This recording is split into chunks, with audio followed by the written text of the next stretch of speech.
This is Minecraft news for adults, and if you still think it takes 7 years to digest chewing gum, this is not the video for you. You can go away.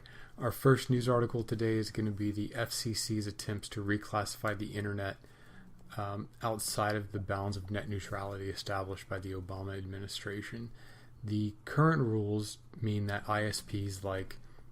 internet service providers like Comcast, Verizon, and AT&T have to treat all web traffic, no matter who it's from or who it's to, equally. Under the new rules that's being proposed by the FCC, those internet service providers, those ISPs, could block or throttle sites according to any criteria they wish. Now, the folks that want to do this, they're saying that it would allow companies that make over $100 billion a year, that's a billion with the B, to finally invest in infrastructure.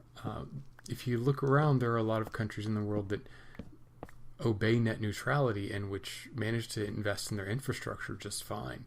What's wrong with the American system of internet infrastructure that we have to break rules no one else does in order to have comparable internet cabling servers, the glass, Wi-Fi, fiber, right? What is our problem that we just can't make this the same as other countries, other first world countries? This isn't an issue. The same proponents say that it'll allow innovation, but the only innovations are, one, charging you the same amount for slower internet while letting you pay more for what you have now, or two, requiring access fees to be paid by websites that AT&T or Verizon or whoever's using their services can access their site. Imagine if Time Warner let you access CNN, no problem, but they made Fox News pay for you to be able to access their site or to be able to access it in a speedy manner. Imagining having your videos time out when you go to a site like Fox News or a site like CNN or BBC.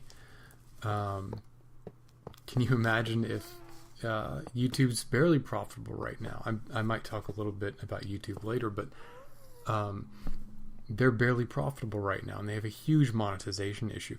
Could you imagine if, on top of that, Verizon launched their own video sharing website and charged YouTube thousands or millions of dollars to let their customers access YouTube in a timely manner? Like, some of you it's been so long that some of you may not even remember. Yeah, I'm terrible at laying track. That, times when websites would just take forever to load and you have to wait for videos to buffer. It's been a long time. The internet's come a long way. And part of that is because all traffic has to be treated equally. Now look, it's not unreasonable, okay? It's not unreasonable to have Grandma Mary and Papa Joe pay less to check their email and download viruses, while DD YouTube pays more to stream every beheading video ISIS ever posted. And I think that if we could trust internet service providers to do that, I think I would be totally behind that sort of monetization scheme. But we really can't trust these people. The fact of the matter is that we've got folks who are claiming that this is some sort of oppressive regulation that simply requiring internet service providers to treat all traffic the same is some kind of huge regulatory burden, and it's not. It requires nothing except defending that choice from internet service providers who have worked very hard to combat it, and who, as soon as the announcement that these rules were going to change came down the line, removed their promises to respect net neutrality. These are organizations which are compelled to earn as much money as possible. They're ultimately responsible to their shareholders. I'm not going to feed you some sort of evil corporate line. I think that's slightly dishonest. I will feed you an amoral corporate line where corporations are amoral. They are beholden to investors to make as much money as possible. And one of the ways that we relieve them of the burden of acting morally is by saying, here's a regulation. You all have to play by it.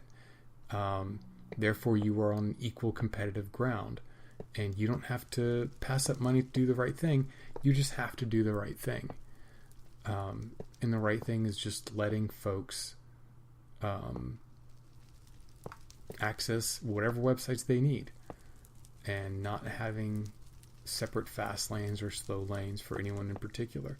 Again, if I could trust corporations to do the right thing, I would totally be down with this.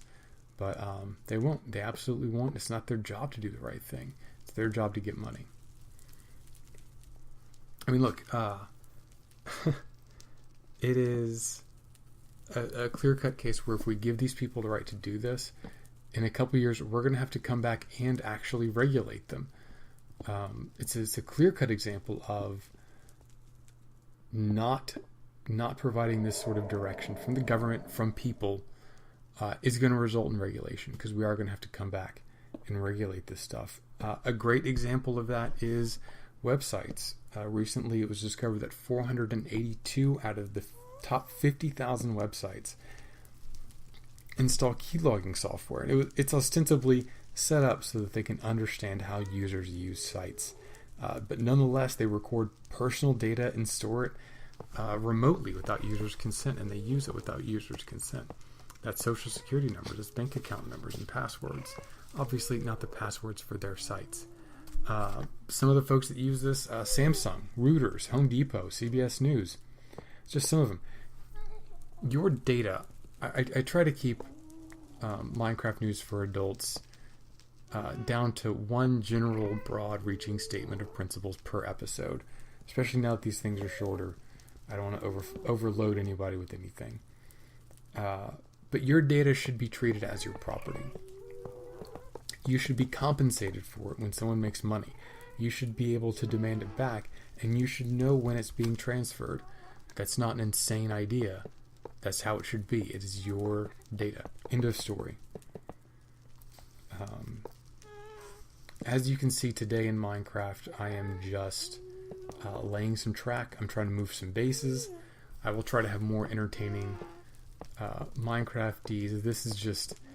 My friend Josh regularly runs railroads, and he talks about it, and he says it's arduous, but he may have undersold that a little bit. This is a third to a quarter of the track that I need to run. And it isn't just laying the track, it's actually making the platforms. You can see I'm still digging out this hallway to make it 3 blocks wide to create a uniform, functional aesthetic for these tracks. And this is about a third to a quarter, this entire run, of what I need in total. And I still haven't decided if I'm going to be tearing this track up later, once I'm done transferring things between these two sites, or if I'm just going to keep it here as sort of a great work. I don't know how many blocks of iron I've got back at home, but we'll see. So anyway, I apologize if this is a little boring in terms of the work. It's just, you have Minecraft projects, you build towards them. One of the reasons I use Minecraft as a backdrop for these videos is because it gives a sense of accomplishment. It gives me the before and after to say, hey, look, this is what this place looked like before I started working on it, and here's what it looks like now after time has elapsed. I've been doing Minecraft news for adults, I think over a year, which is like 10 episodes. Not a lot. But anyway, I'm going to try to start working on what I'm calling Perfect Base 4, which should have a stronger feeling of accomplishment than some railroads in the Nether. So in the future, I'm going to try to work there whenever I am recording for this, and whenever I'm just playing around, I'm probably going to work on this. I mean, I like it. I think I've made a lot of progress. This used to be a diagonal shot. It's just fairly open. You can see that those sandstone structures over there used to be the path. One of the things I do in the Nether is... Oh yeah. Alright, I apparently need to raise the ceilings in here. One of the things I do in the Nether is that I try to smooth those passages as I go over them. Try to take those corners and kind of make everything a straight shot with each iteration. So you have old paths that are in there, and you can kind of see over time, as the route gets more efficient, you can see how it used to be. It's kind of nostalgic. Again, it's part of that, looking back and seeing how things used to be and marking your progress, which is important in Minecraft. I don't have too many structures like those giant sandstone structures over there. I just had the materials, and I like the idea. I might use that design for something else some other time. Right, so what am I doing here? Next up, the President of the United States retweeted false anti-Muslim bullshit. Twitter's too fucking craven to do anything about the president spreading xenophobic lies. For the president's part, his office has claimed the videos represent realities of the world. It's just that the office of the president couldn't find any real videos to represent that alleged reality. So ignore the facts. These things are essentially true, they believe. And therefore, even though the events documented are demonstrably, provenly false, they represent a reality that the administration believes, again, with no fact. Let's see. Oh, in science news, the president said that an accused child molester should be elected to the Senate because he would vote in line with the Republican Party. Not available any Republican from Alabama who hasn't tried to pick up or fuck teenage girls. Apparently, I would just assume there would be one Republican in Alabama that they could nominate for Senate who hasn't tried to pick up or fuck teenage girls when they were in their 30s. Just none of them in the whole Republican Party of Alabama. I think that's weird, but, I'm not a Republican, so I'm just going to take their word for it. That he's the only Republican in Alabama. He's the best they've got. In our weekly pet corner, Trump supporters are quick to accept the guilt of Matt Lauer, John Conyers, Harvey Weinstein, Charlie Rose, Al Franken, Glenn Thrush, Brett Ratner, James Toback, Kevin Spacey, and honestly like a dozen other dudes.